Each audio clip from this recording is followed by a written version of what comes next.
Hello everyone, welcome back. Today's podcast is from r/AskReddit. What's the biggest plot twist you've seen in real life? Story 1. In primary school, we had a World War I memorial lesson, and we were asked if anyone had any relatives who fought at the time. My friend brought in a picture of his great-great-grandfather with his wife. A girl also brought in a picture of her great-great-grandfather with his wife. The teacher said they looked similar.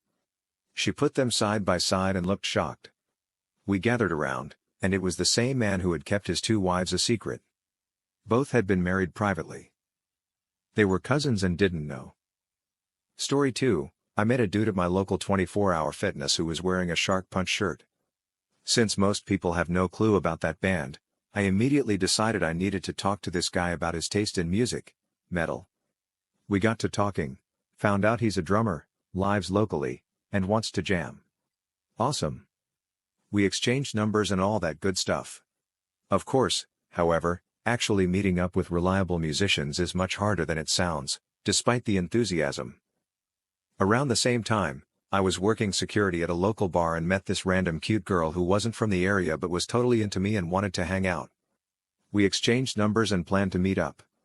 When we finally did, we hit it off pretty well, but she mentioned that she was still kind of dating around but really liked me and hoped I was okay with that. I totally was okay with that because I was also doing the same thing. We hung out maybe another time, but then shortly after, I got hit with the "sorry, but I'm kind of dating this other guy seriously" line. I said I understood and moved on. When Jim Guy and I finally managed to get together to jam, a friend of his was there to play bass with us. We got introduced, started talking about random stuff, and then Jim Guy mentioned his girlfriend to his buddy. He and I both started sharing similarities in the people we date, and I asked to see what she looked like. He said, "Sorry, dude, she doesn't have any social media or anything, but I have a video of her at some restaurant we went to a few weeks back." He showed me the video. Me, she's cute. Him, yeah, I met her smoking outside of some bar in LA.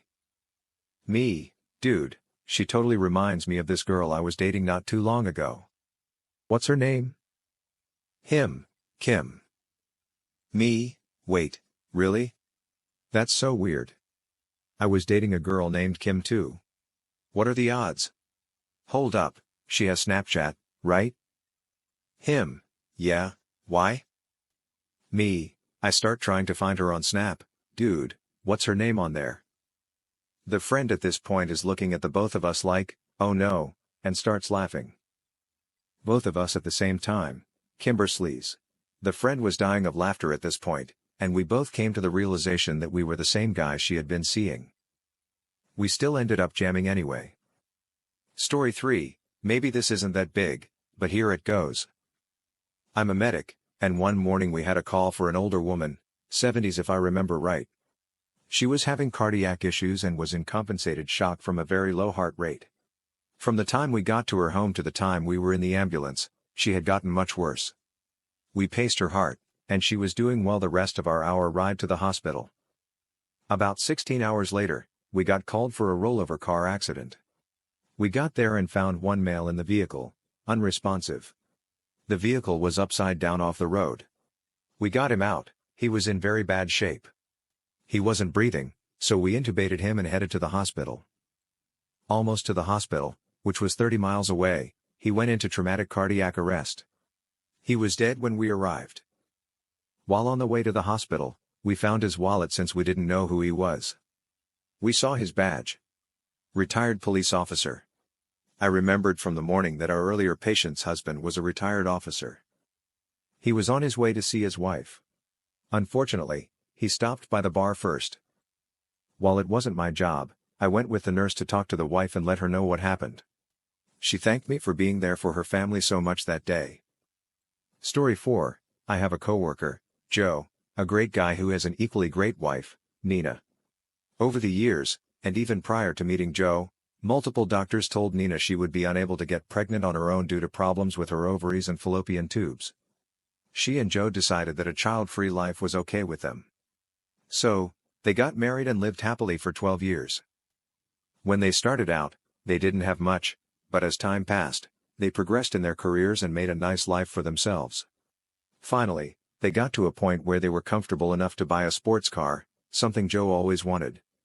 It was the first new, off-the-lot car they ever owned. Now Joe and Nina were in their early 40s at this time and figured they'd just coast into retirement. Well, about 6 months after they bought the car, winter came. Nina got a case of the flu she just couldn't seem to shake. She felt run down and nauseous, just not herself.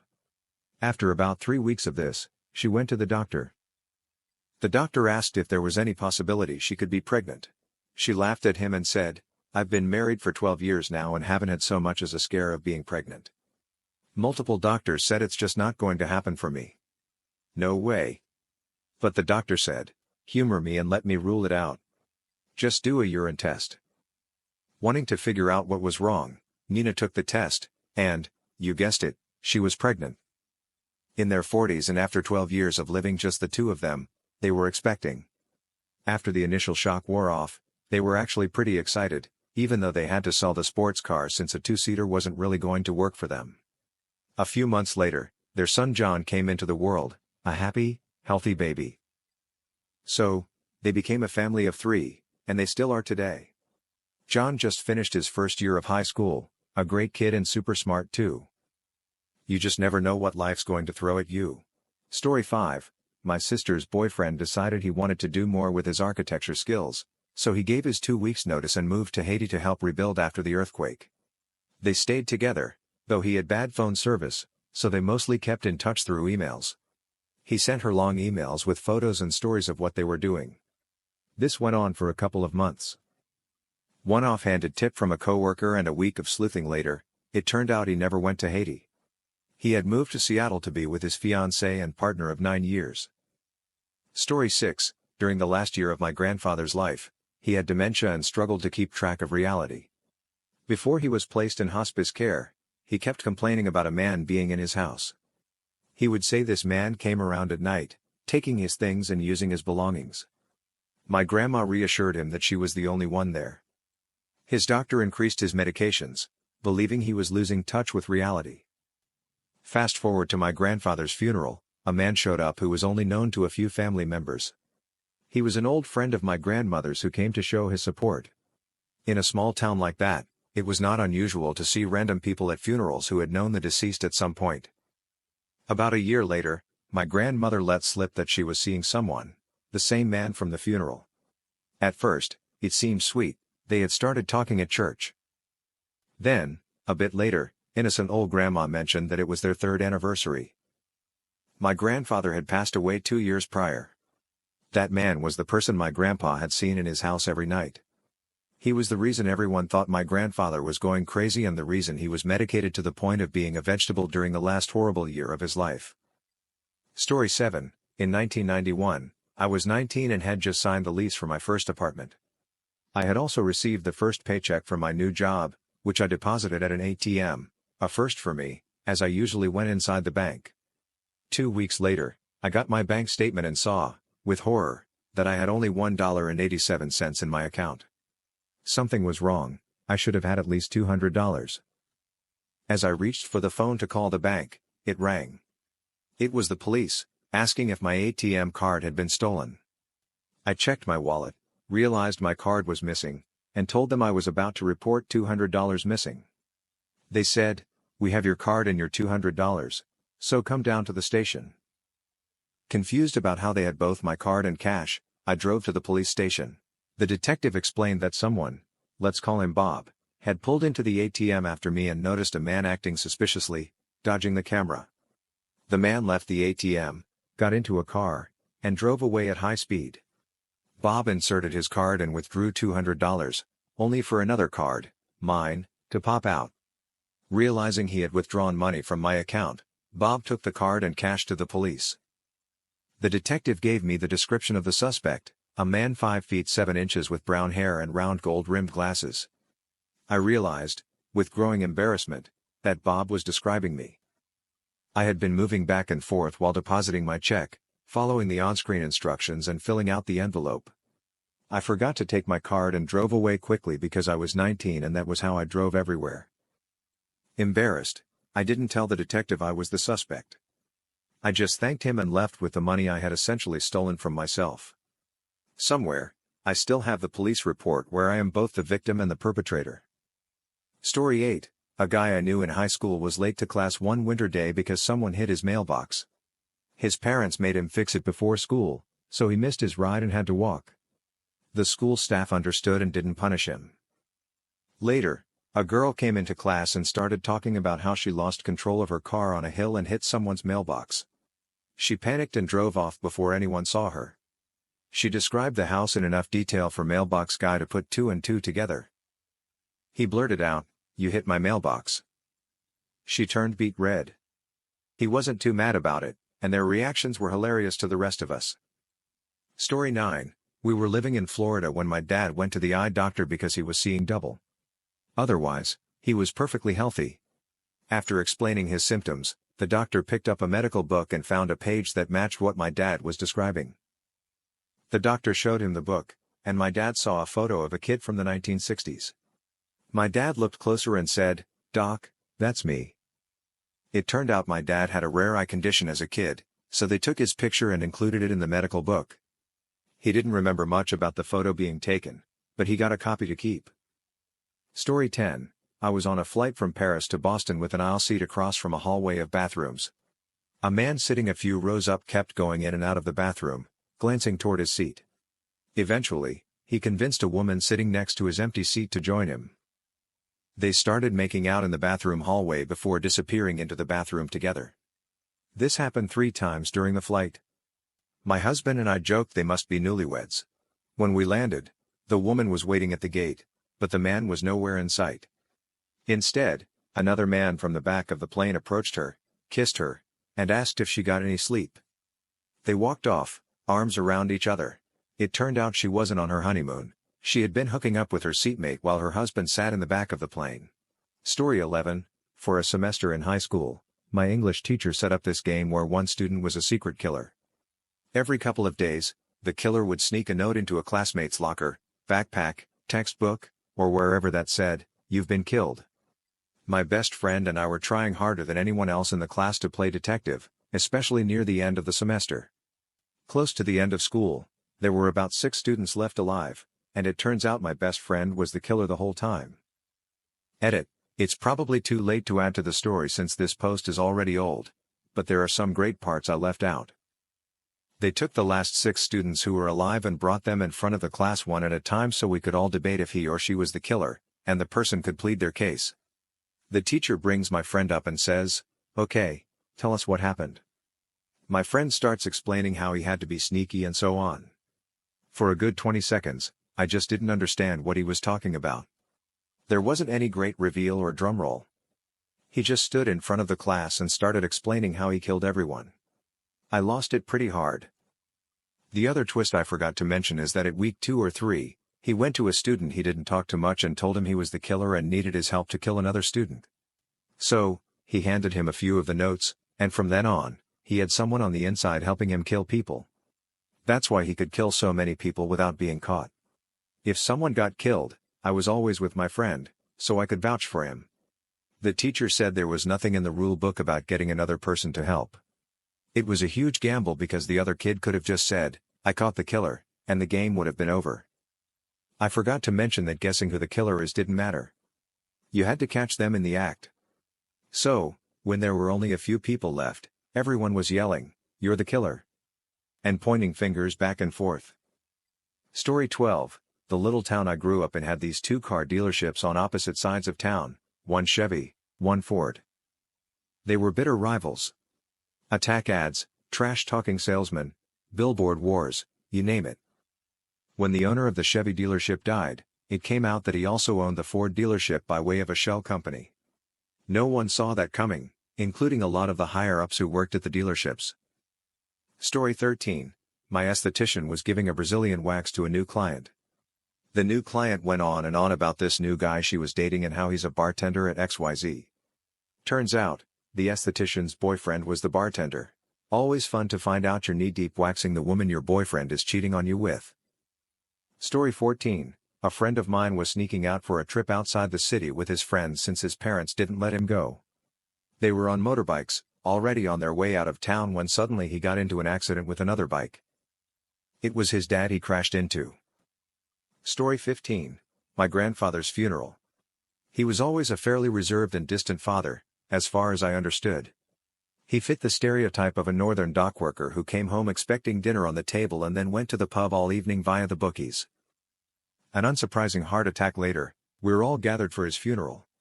We are a big, close family, so we know everyone, including his friends. However, one guy turns up, about the same age as my dad and his siblings, and nobody knows him. Long story short, it turns out he was my grandfather's son. From another family. From another marriage. That went on for as long as his marriage to my grandmother. My grandfather maintained 2 marriages over 40 years, having 7 children with my grandmother and just 1 with this other woman. They knew about our family and kept away, and apparently, my grandmother knew about them but kept quiet. Turns out he wasn't going to the pub every night. Story 16. I was working for a summer camp some years ago. One Sunday, I was helping check campers in. One kid turns up with their dad. I look up, see this little boy, and ask his name. Skylar_. I find the name, but it says, Junior Girls Village. I'm fairly sure that was a boy. I look up and can't decide. Unfortunately, the name doesn't help. I show my boss, the camp director, and she says, "So, do you know where you're going?" "Junior girls."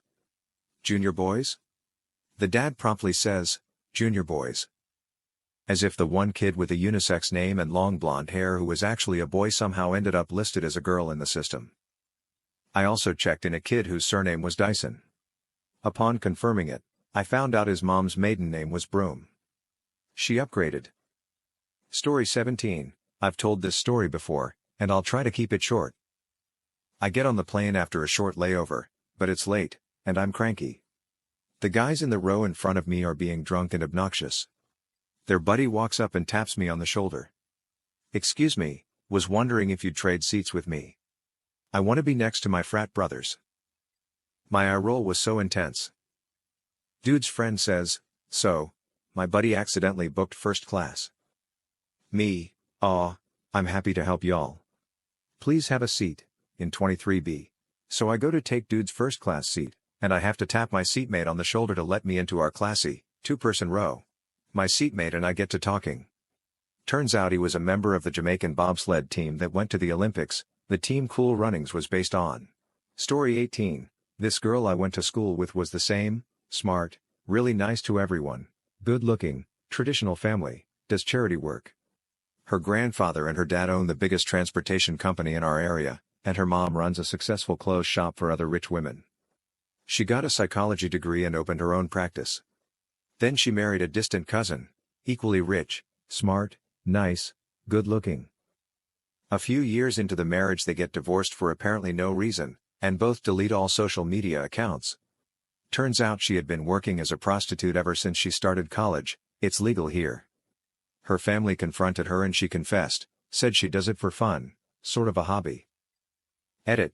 Now I remember more stuff. She also faked a pregnancy to get the guy to propose, then a miscarriage when it was too late to call off the wedding, and faked a mugging after a client beat her and stole all the charity money she had been carrying. She was treasurer at the local Lions Club or something. Then she spent weeks in the hospital for a very suspicious heart attack, at 26. Story 19. I once had a job interview.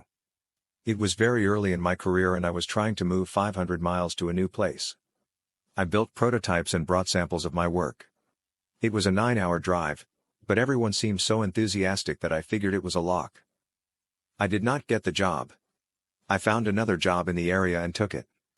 6 months later they called and asked me to interview for the job above the one I had applied for. I was given an offer on the spot and worked there almost a decade.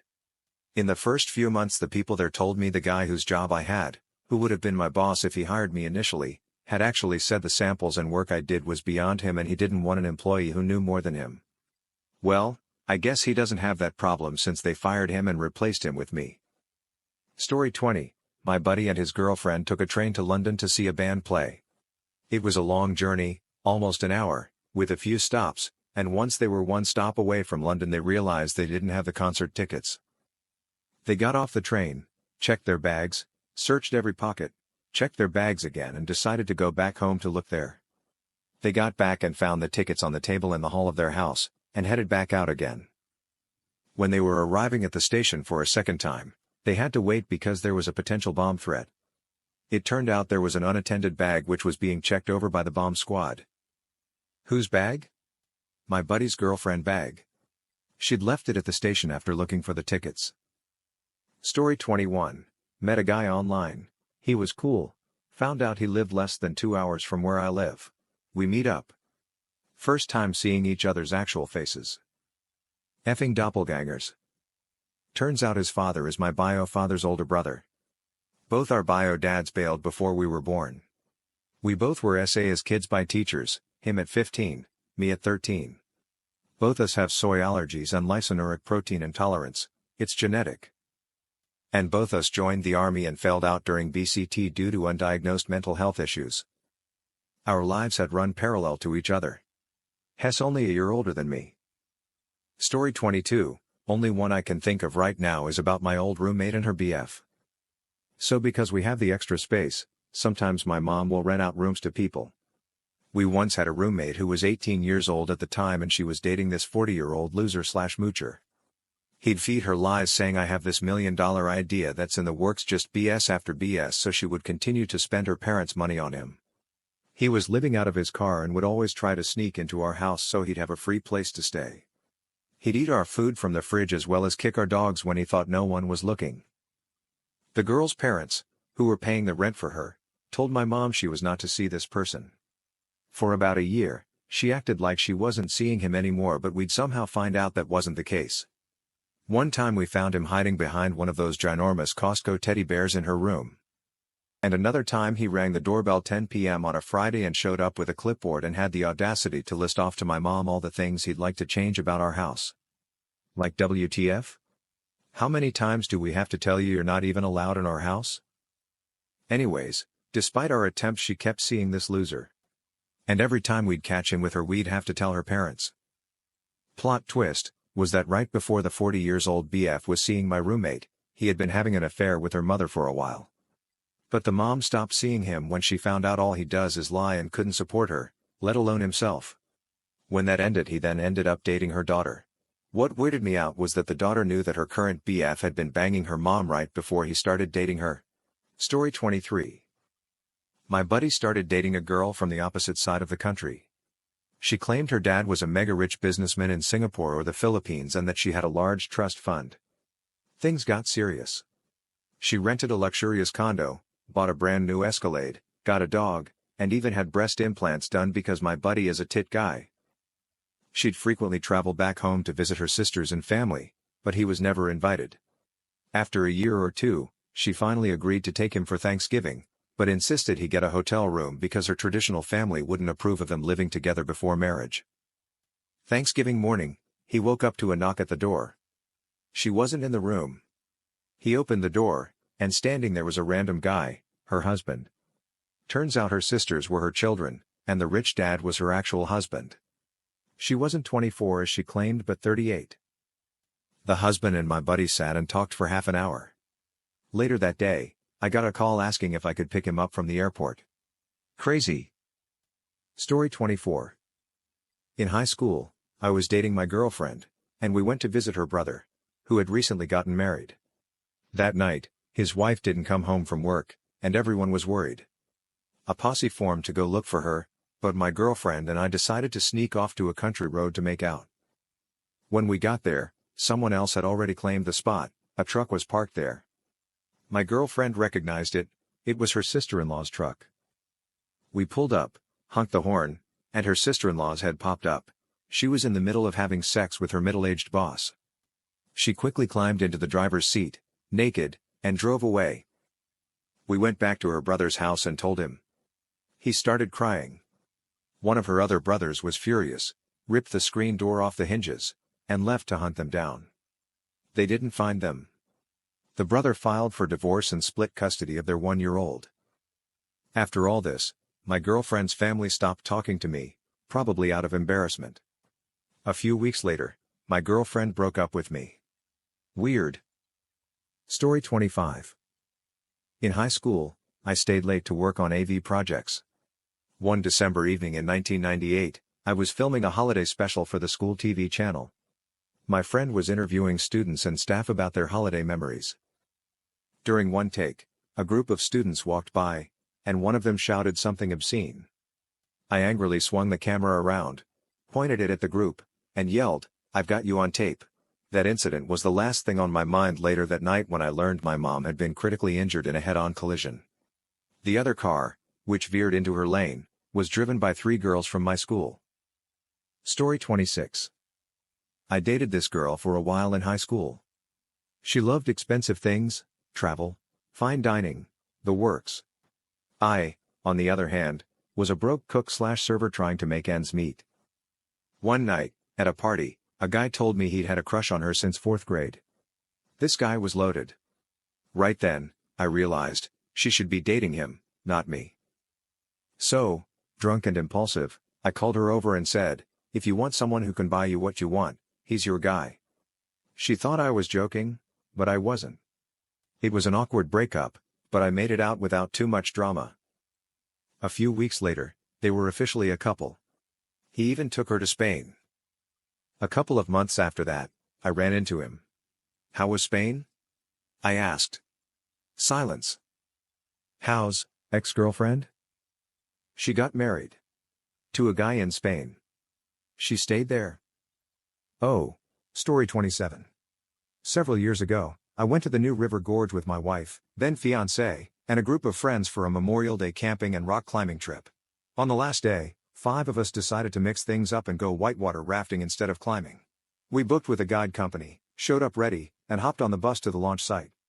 When we got there, the guide informed us that we'd have an additional rafter joining our group. The guy had missed his earlier trip because he'd gotten too drunk the night before but lucked out by finding an open spot with us. He seemed chill, so we welcomed him aboard. As we paddled down the river, it became clear that our new friend wasn't just a casual rafter. He was confident, knew the river well, and even jumped into a class 2 or 3 rapid when our guide pointed it out as safe for swimming. At one point, he climbed a rock in the middle of the river and pulled off a perfect 360 flip into the water. It was impressive but didn't seem like a drunk tourist who missed his trip vibe. The trip was going great, and as we neared the end, our guide dropped a bombshell. This was his first ever group, and we were his test run. The guy who joined us? His supervisor, secretly evaluating him. The realization hit like a wave. Suddenly, everything made sense. The drunk rafter was way too skilled to be just another guest. We spent the rest of the trip laughing, piecing together the clues we'd missed, and marveling at the bamboozle. The trainee guide nailed his test, got a glowing review, and a great tip, and we left with one of the best stories of our lives. That's it for now. See you in the next post.